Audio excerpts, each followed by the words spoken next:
Hello mga ka-newbies! Kumusta po kayong lahat?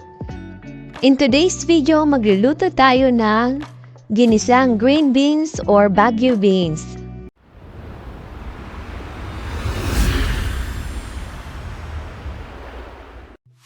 Sa mainit na kawali, maglagay ng mantika.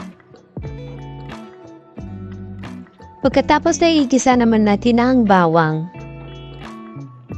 Igisa lang ito hanggang sa maluto. Sunod naman nating ilagay ay ang sibuyas.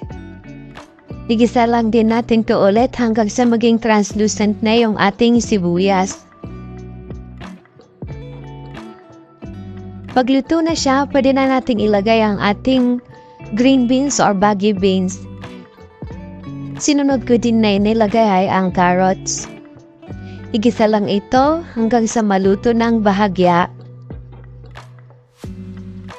Guys, hindi natin i-overcook ang ating gulay kasi mas masarap siya pag crunchy. Timplahan natin siya ng oyster sauce at paminta.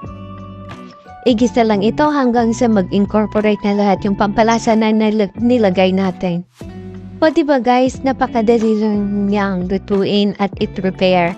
Within few minutes, may ulam na tayo kasi hindi natin kailangan na i-overcook ang ating ginisang beans. Please don't forget to subscribe, like, and hit the bell button to receive notification for new videos.